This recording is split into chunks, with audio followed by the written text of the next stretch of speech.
Russia planned for military intervention in North Korea to stop a nuclear apocalypse. Russia is looking at the possibility of military intervention in North Korea to stop a nuclear fallout, according to a member of the Russian Security Council.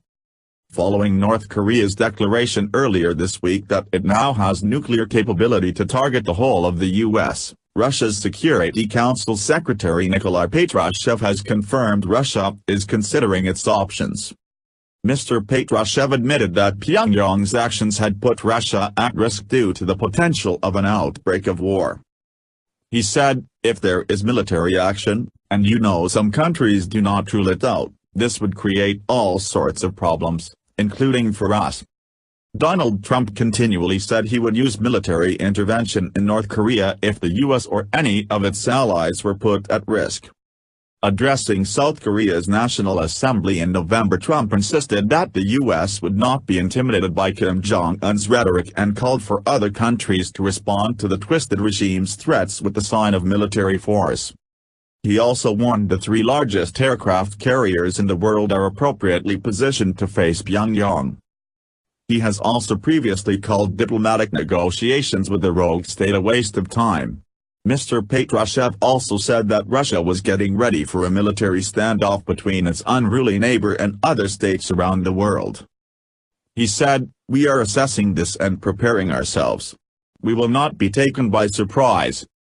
He added, "We basically share a border with them. That's why we are interested in a political and diplomatic solution."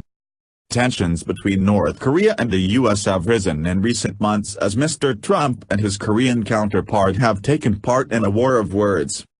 Addressing the UN in October, Trump called Kim Jong-un "Rocket Man" on a suicide mission and vowed to totally destroy the corrupt nation.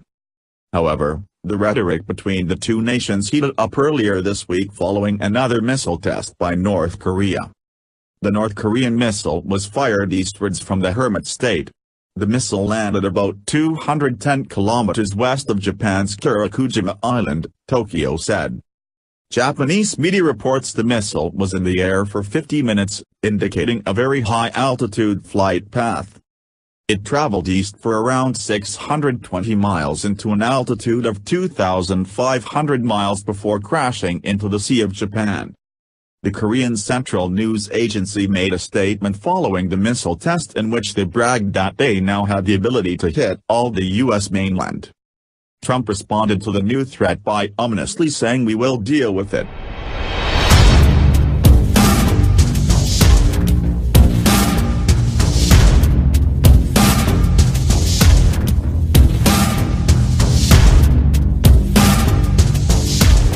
Vladimir Putin has rushed troops to the North Korean border after Kim Jong-un's latest missile launch. The tubby tyrant raised fears of an impending nuclear war by launching his most terrifying missile to date. Tests show that the North fired a brand new missile which is believed to be one of the most advanced in their arsenal. The Hermit Kingdom has now claimed that this missile can hit anywhere in the U.S. And Russian hardmen appears to have reacted by deploying troops to Russia's only border with the north. According to Newsweek, Russian Marines are practicing landing operations at the North Korea after its ICBM launch. They're naval infantry, and are reported to have conducted an amphibious charge, simulating an attack on the North.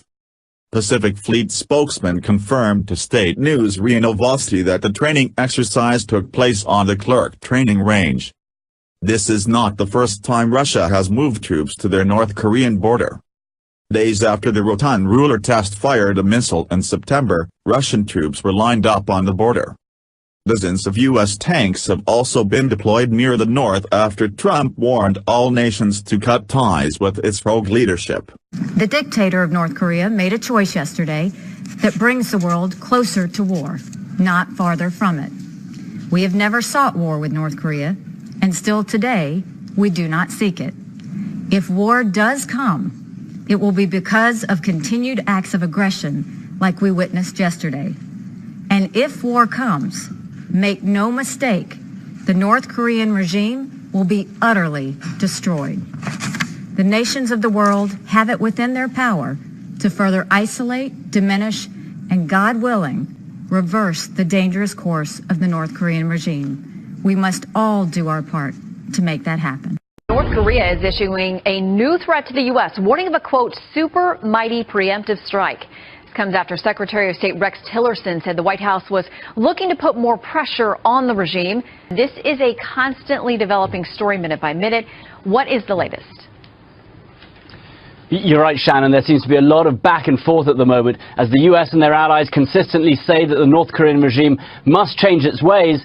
The regime continues to threaten these attacks. And as you say today, they have threatened a super mighty preemptive strike, saying that they could immediately wipe out U.S. forces in South Korea and also strike the U.S. mainland, reducing them to ashes. Their provocations now seem to be ratcheting up. But Secretary Tillerson, his response was as measured as ever. We're reviewing all the status of North Korea, both in terms of state sponsorship of terrorism, as well as all the other ways in which we can bring pressure to bear on the regime in Pyongyang. So no let up from North Korea, but continued pressure from the administration to try and solve this awful solution, this awful problem. Shannon? Okay, so China, obviously, Benjamin, a key player here. The president's talked a lot about our growing role with them, his chemistry with their top leader. What does that country now have to say about how this is playing out? You know, Shannon, there's been sort of mixed signals from them. Of course, China has a relationship with North Korea. They have done for some time, and that's not going to change overnight. But they are getting frustrated with the regime. You know, the U.S. has a pretty good relationship with China on this at the moment, as seen with Trump's meeting with the president in Mar-a-Lago. But the Chinese say they are opposed to any U.S. unilateral sanctions and action in Korea. And they've also said that at the moment, they continue normal relations, including normal business contacts, with the rogue state. Meanwhile, the U.S. and South Korea continued joint exercises named Max Thunder to serve as a deterrent as tensions mount. About 100 aircraft, including F-16s, took part in the drills aimed at checking the Air Force's air battle and surgical strike capabilities in an emergency situation. So very tense situations in the Korean Peninsula, but the U.S. still saying the era of strategic patience is over. All options remain on the table. We are seeking peace, not begging for it. We will defend the peace and security of our nation by our own might. Our army is at a state of maximum alert to respond to the US military build-up. If we notice any sign of assault on our sovereignty, our army will launch merciless military strikes against the US aggressors wherever they may exist, from the remote US lands to the US military bases in the Korean Peninsula, like those of Japan and elsewhere. The recent US maneuvers and the previous ones, which the US keeps saying are annual defensive routines, have revealed the hostile intentions of the US. Those moments fall within the scenario of preemptive strikes that are directly targeting our supreme command and strategic positions, like our missile and nuclear capabilities. The new Trump administration should look to the world with open eyes. The time of dictating orders by brandishing the US military might has gone. If those businessmen in power in the US thought they could intimidate us with military or sanction threats, as the Obama administration used to do and failed, they will soon find out such threats are useless. Unless the US abandons its hostile policies against North Korea, there will be no chance for any future bilateral meetings at any level. It is a prerequisite that Washington gives up those antagonistic policies against us. The six-party talks aimed at making the Korean Peninsula free of nuclear weapons were throttled at birth. They no longer exist. The nuclear weapon in our possession is not an illusion.